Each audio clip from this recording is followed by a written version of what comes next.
Hi everyone, my name's Dan the Puppet Man, and today we're talking about something which is really important for all of us. Hi Dan.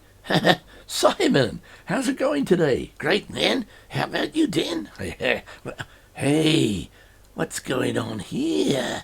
We're talking about sound, Simon. Sounds good. What sounds good? Hey, are we going to a concert or something? No, Simon, sound is good. Sounds good. Hey, it sure is. I love listening to my favorite music. But imagine if you couldn't hear, if you were hard of hearing and your ears didn't work. Oh, that'd be terrible. I couldn't hear the music, or hear what they're saying on a movie, or hear my friends talking about things. Well, wait a minute. I couldn't hear the teacher when she's growling at me, or my parents when they're telling me to do my homework or my chores. Wait a minute, Simon. That's enough. You'd hate to be hard of hearing. That's why we have to be careful of those dangerous decibels. Dangerous decibels? Well, what are dangerous decibels? Well, who can tell Simon what a decibel is? Yep, that's right. Decibels are how we measure sound. Duh. You can't measure sound. You can't lay it on a table and measure it with a ruler or stick it in a cup to see how full it is. You can't even see it. It's invisible. That's right, it's invisible. But what do you do with your eyes? Oh, you see with your eyes, of course. Yes. And we use special meters on cameras to measure how much light there is to take good pictures. They're called light meters. I see what you mean, Dan. Get it? See what you mean? Oh, never mind. And what do you do with your fingers? Well, let's see. We touch things with our fingers. We feel with our fingers. Yeah, you got it. And we use special meters. They're called thermometers to test the temperature so we know if it's too hot or too cold or if we can touch it. Hey, I really feel you, man. Get it? I feel you. Simon. And we measure sound in decibels. Oh, yeah, I hear you, Dan. I really hear you. Get it? But Simon, do you get it? Are you listening?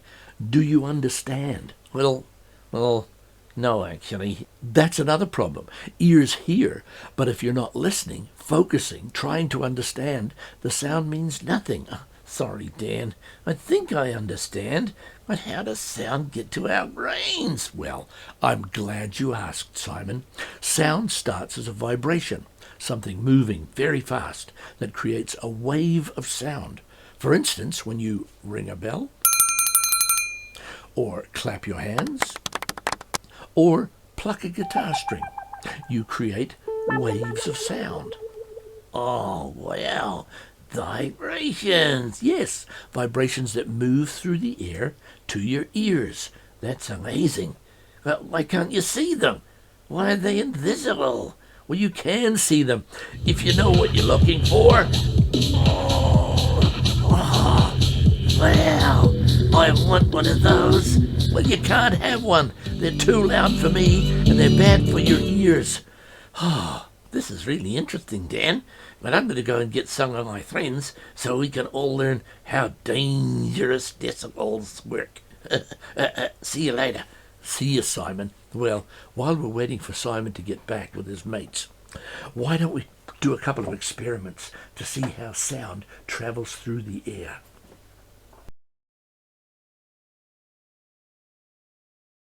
Well, I wonder how Simon's doing finding some of his friends to learn about dangerous decibels. What's all that racket going on here? Pounding music just gets on my nerves. Oh, hi, Grandy. Glad you could join us. We're talking about hearing and sound, Grandy. Eh? Hearing and sound, Grandy. Henry found some candy? No. What's the matter with your ears, Grandy? Oh, I've forgotten the hearing aids. When I was younger, I worked in a sawmill with my uncle. Then there were noisy motorbikes and lawn mowers I worked with, and workshop tools. And I worked in a noisy factory for most of my life. Grandy, Didn't you wear protection like earplugs or earmuffs? Back in those days, we didn't think we needed them. We didn't know much about how ears worked. Well, now's the time to find out how ears work then. You see, sound waves travel into the ear canal till they reach the eardrum. The eardrum passes the vibrations through the middle ear bones into the inner ear. Now, here comes the most amazing part. I did not that. Oh, Grandy, the ear's most amazing part. You did not hear me that? Oh, look at the screen, Grandy. No, you're being mean. Now get on with your talk. Well, the inner ear is shaped like a snail and is called the cochlea. Inside the cochlea, there are thousands of tiny hair cells. Hair cells change the vibrations into electrical signals and are sent to the brain. The brain tells you that you're hearing sound and what that sound is. We can even see them working with a very powerful electron microscope. Let's watch this. If we zoom right the way in with an electron microscope, we should see something remarkable. The secret of how sound is transmitted to the brain. They're rows of minute hairs only a few thousandths of a millimeter high.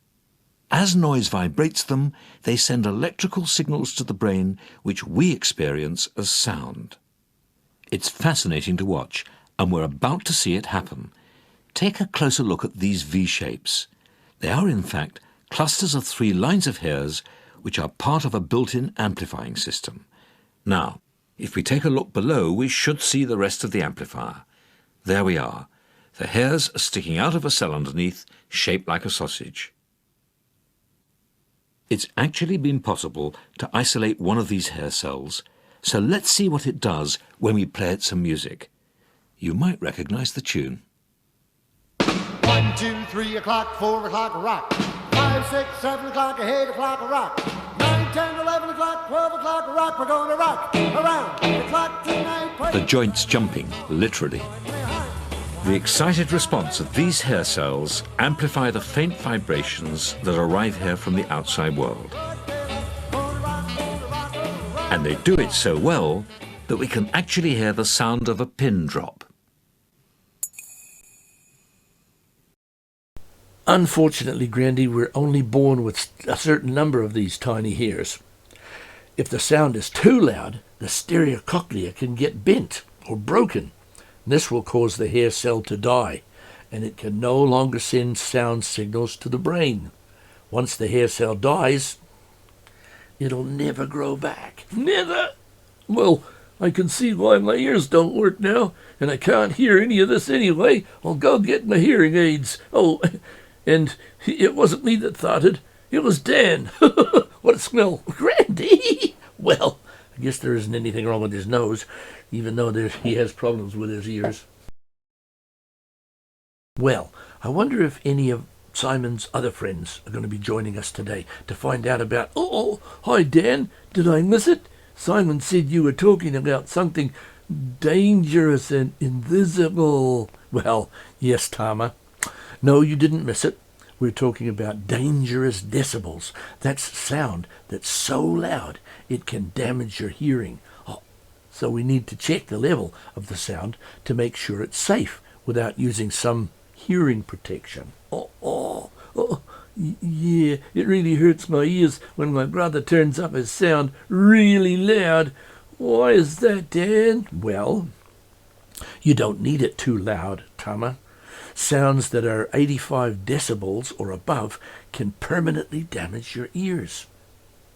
The more sound pressure a sound has, the less time it takes to cause damage.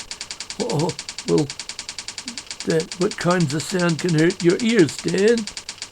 Well, let's look at the chart, Tama, and see what will do damage to our ears. The green zone shows sounds that will never hurt your ears. The yellow zone, sounds that will cause damage over time, and the red zone, sounds that will do damage immediately. Things like rock concerts. Whoa, turn it down, Dan. That's what I mean about my brother's boombox. Yeah, you're right, Tama.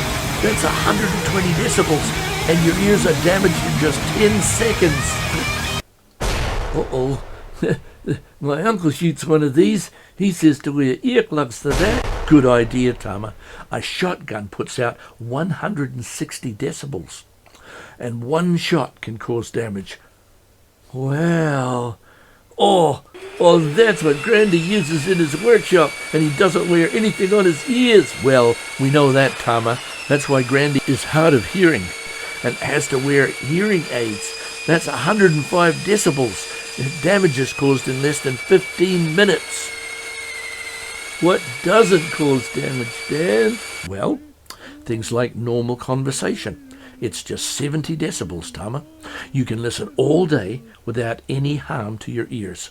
Yeah, and you don't need to shout, and you don't need to squeal like my baggy sister. That really hurts my ears. What else, Dan? Well, things around the house, like dishwashers or washing machines. They're only 80 decibels.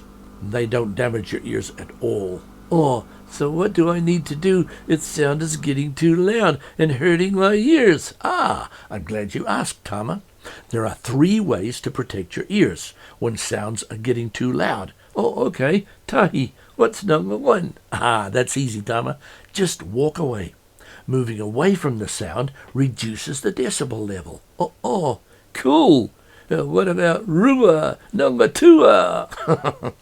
Well, yep, turn it down. Turning down the volume on your personal stereo system, MP3, CD player, car stereo, radio, television, speaker system, PAs. Yeah, my brother's boombox. It's easy for you to say, Dan, but if I turn down the volume on my big brother's boombox, he'll kick my butt. Yeah, well, I see what you mean, Tama. That's where you walk away or do number 3. Let's see. Number 3, Toru. Yes. Cover your ears with earplugs, earmuffs, or even your finger, depending on the situation. One of these hearing protection devices will help. Got it. So I'm going to sit where my brother can see me with my dad's great big earmuffs on, so I don't have to listen to that terrible music. And so I won't hear Mum and Dad telling me I had to do my homework and my chores. Oh, well, good idea. It's a good thing to cover your ears or protect your hearing when you're around dangerous sounds. So, the next time you're around something that's too loud, what are you going to do? What are one of the 3 ways? Can you tell me? Yes, walk away. Yes, number 2, turn it down. And yes, number 3, put some hearing protection on. Well done, you guys. Dan, what's going down? Rasta! Hey, you guys, this is Rasta. He's a real cool dude. He's got his own rock band and everything. How's it going, Rasta? Hey, I bet you have trouble with your ears. No way, man. I look after my precious ears so I can enjoy the music, not drown it out with distortion. Very wise, Rasta. So maybe you can tell us how you really enjoy music. Oh, yeah, Dan. You can still enjoy listening to music on your devices, but follow the rules. So, what are the rules, Rasta? Oh, you know, the 60-60 rule. 60-60 rule? What's the 60-60 rule? 60-60 rule. You don't even know that, Dan. Well, first, set your device at 60% of the volume for no more than 60 minutes before taking a break. Oh, so let me see if I got this right. You set your device to a little more than halfway on the volume, and then you listen for no more than 1 hour before you take a break. You got it, Dan.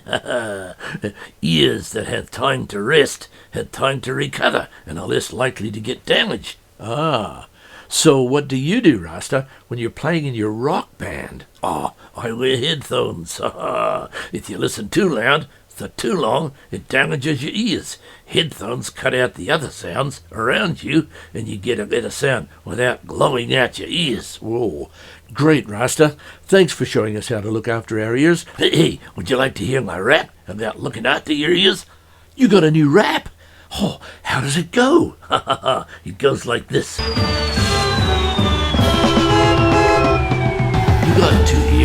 just one life, so keep those lobes away from strife. Your inner ear has tiny hairs that damage easy, so beware.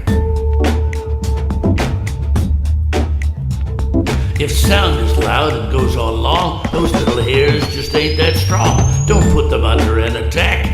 If they get smashed, they won't grow back. Rule 1 is just to walk away from the source and make sure you stay out of the range of awful noise. Keep it down to just right, boys. Rule 2 is easy. Turn it down. Don't need to have a screaming sound. Just a little knob to turn, or a remote you might just have to learn. Rule 3 is wear a hearing muff, like earplugs or some other stuff. My favorite is my headphones. Man, you pick up all the tones. And most important of them all is the 60-60 rule. You recall, 60% is perfect, great. Just 60 minutes, then take a break.